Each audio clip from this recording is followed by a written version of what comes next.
Hello বন্ধুরা, সবাই কেমন আছেন? চলে এসেছি কালিয়াকান্দাপাড়া পশুর হাটে। কোরবানির ঈদ সামনে, তাই বিশাল একটা হাট লেগেছে। আর এই হাটে যদি আমি না আসি, আপনাদের কিভাবে দেখাবো গরুর হাটটা? চলে আসুন। দেখতে পাচ্ছেন হাজার হাজার গরু, বিশাল বড় একটা হাট।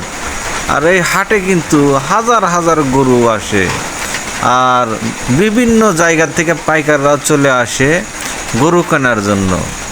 এখানে আমাদের গ্রাম অঞ্চলে, শহর থেকে এবং সিরাজগঞ্জ জেলার বিভিন্ন জায়গা থেকে কিন্তু এখানে আসে, এবং ঢাকা, চিটাগাং যে জায়গায় বলেন সব জায়গা থেকে কিন্তু পাইকার আসে এই হাটে থেকে গরু কিনে নিয়ে জায়গায় জায়গায় চলে যায়। তো যাই হোক, দুঃখের কপাল হলো কি জানেন, গরু উঠছে অনেকই, কিন্তু বৃষ্টি। আর এই বৃষ্টির কারণে শুধু ক্রেতা বাদ দিয়া গরুর সাথে যারা 2-4 জন আসছে তাদেরই দেখা যাচ্ছে। হাট কিন্তু একদম ফাঁকা, ফাঁকের কোনো ক্রেতা নাই।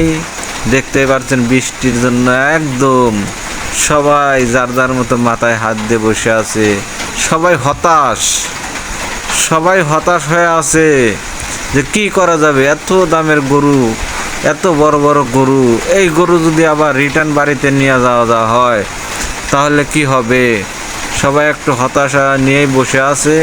আর দেখেন কত সুন্দর সুন্দর গরুগুলা বৃষ্টিতে ভিজতেছে, মানুষগুলা বৃষ্টিতে ভিজতেছে। কি যে একটা অবস্থা, দুর্ভিক্ষের মধ্যে পড়ে গেছে মানুষের হতাশ। সামনে কোরবানির ঈদ, পশুগুলা যদি বিক্রি করতে না পারে তাহলে এদের অবস্থা কেমন হবে? তাই সবাই আমরা দোয়া করি আল্লাহ যেন দিনকে ভালো করে দেয় এবং সমস্ত পশু যেন বিক্রি হয়ে যায়। অনেক গরিব মানুষ এই গরুগুলা লালন পালন করেছে, অনেক কিস্তি তুলেও লালন পালন করেছে, তাও কিন্তু তাকে বিক্রি করার জন্য অনেক বড় আশা নিয়ে কিন্তু হাটে আসছে। তো যাই হোক ভাই, ভিডিওটা আর দীর্ঘায়িত করবো না। আর আপনারা একটু দেখেন, ঘুরে ঘুরে কিন্তু আমি দেখাচ্ছি। আর বৃষ্টির ভিতরেই কিন্তু আমি ভিজেই কিন্তু ভিডিওটা করতেছি। আপনারা দেখেন, কালা গরুর পরে আরও অনেক সুন্দর সুন্দর গরু আছে, কিন্তু বৃষ্টির জন্য আমরা পুরো হাট আপনাদের ঘুরে দেখাতে পারলাম না।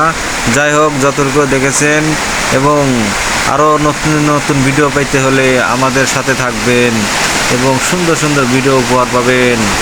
আর আমার মোখলেসুর রহমান পেজটাকে একটু ফলো দিয়ে আমাদের পাশে থাকবেন।